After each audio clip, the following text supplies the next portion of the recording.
Hello everyone, welcome back to channel. हमारी software testing important concept series का part 5 है। इस वीडियो में हम सॉफ्टवेयर टेस्टिंग के 5 और इम्पोर्टेंट कॉन्सेप्ट को सिंपल लैंग्वेज और रियल टाइम एग्जांपल के साथ समझेंगे। सबसे पहले यूजेबिलिटी टेस्टिंग, इसके बाद इंस्टॉलेशन टेस्टिंग, अब देखेंगे रिकवरी टेस्टिंग, इसके बाद रिलायबिलिटी टेस्टिंग, लास्ट में लोकलाइजेशन टेस्टिंग। ये सभी concept QA interview and real time project और सॉफ्टवेयर टेस्टिंग फंडामेंटल के लिए बहुत इंपॉर्टेंट है।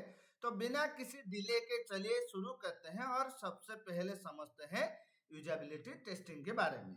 यूजेबिलिटी टेस्टिंग का मतलब है ये चेक करना कि एप्लीकेशन यूजर के लिए यूज करना कितना इजी एंड सिंपल और यूजर फ्रेंडली है। इस टेस्टिंग के मेन पर्पज इंश्योर करना होता है कि यूजर बिना किसी कंफ्यूजन के एप्लीकेशन को आसानी से यूज कर सके।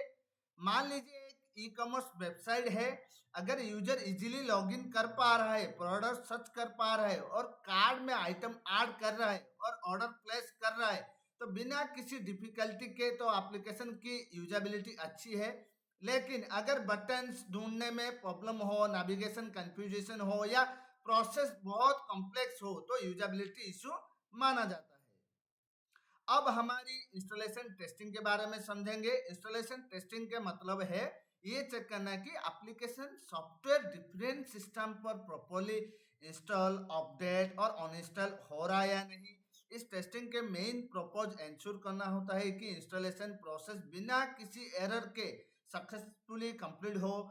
मान लीजिए आप एक सॉफ्टवेयर अपना लैपटॉप पर इंस्टॉल करते हो, अगर सॉफ्टवेयर सक्सेसफुली इंस्टॉल हो जाता है, सही तरह ओपन होता है और अनइंस्टॉल करने पर भी बिना किसी इश्यू के रिमूव हो जाता है, तो इंस्टॉलेशन टेस्टिंग के पार्ट है। लेकिन अगर इंस्टॉलेशन के टाइम एरर आया, सॉफ्टवेयर इंस्टॉलेशन होने के बाद ओपन ना हो, तो ये इंस्टॉलेशन डिफेक्ट माना जाता है। अब चलिए आगे बढ़ते हैं, रिकवरी टेस्टिंग को समझते हैं। रिकवरी टेस्टिंग का मतलब है कि चेक करना कि सिस्टम किसी failure and crash unexpected error के बाद कितना जल्दी और सही तरह रिकवरी होती है। इस टेस्टिंग के मेन पर्पज इंश्योर करना होता है कि एप्लीकेशन फेल्यूर के बाद भी अपना डेटा और फंक्शनैलिटी को रिकवरी कर सके। मान लीजिए एक यूजर ऑनलाइन पेमेंट कर रहा है, अचानक इंटरनेट कनेक्शन चला जाता है, तो ये सिस्टम क्रैश हो जाता है। जब सिस्टम दोबारा स्टार्ट होता है और एप्लीकेशन सही तरह रिकवरी हो जाती है, डेटा सेव रहता है और यूजर प्रोसेस को कंटिन्यू कर पाता है, तो रिकवरी टेस्टिंग के एग्जाम्पल है। लेकिन अगर डेटा लॉस्ट हो जाए, एप्लीकेशन रिकवरी ना हो, तो इसे रिकवरी डिफेक्ट माना जाता है। अब हमारे रिलायबिलिटी टेस्टिंग को समझते हैं।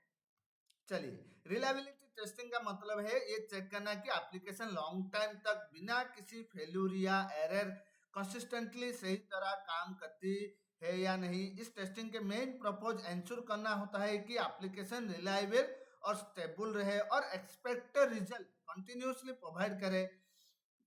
एक बैंकिंग एप्लीकेशन को 1000 यूजर्स रोज यूज करते हैं, अगर एप्लीकेशन लगातार कोई घंटा या दिन तक बिना क्रैश हुए और बिना डेटा लॉस किए सही तरह काम करती रहे, ये रिलायबिलिटी टेस्टिंग है। लेकिन अगर एप्लीकेशन बार बार क्रैश हो या अनएक्सपेक्टेड एरर दे, तो इसे रिलायबिलिटी इशू माना जाता है। अब बात करते हैं लोकलाइजेशन टेस्टिंग के बारे में, लास्ट कंसेप्ट के बारे में। लोकलाइजेशन टेस्टिंग चेक करना कि एप्लीकेशन किसी स्पेसिफिक कंट्री या लैंग्वेज के अकॉर्डिंग सही तरह से काम कर रहा है या नहीं। इस टेस्टिंग के मेन पर्पज इंश्योर करना होता है कि language, date and format and time format, currency और लोकल कंटेंट यूज करके रीजन के हिसाब से करेक्टली डिस्प्ले हो। मान लीजिए एक ई कॉमर्स एप्लीकेशन इंडिया और यूएसए दोनों में यूज होती है। इंडिया में प्राइस 1000 और डेट 15/8/2025 दिखानी चाहिए, जबकि यूएसए में प्राइस $12 और डेट 8/15/2025 दिखानी चाहिए। अगर एप्लीकेशन हर कंट्री के लोकल फॉर्मेट और लैंग्वेज के हिसाब से सही इंफॉर्मेशन दिखाती है, तो लोकलाइजेशन टेस्टिंग है। लेकिन अगर इंडिया में डॉलर या गलत डेटा फॉर्मेट दिख रहा है, तो इसे लोकलाइजेशन इशू माना जाता है।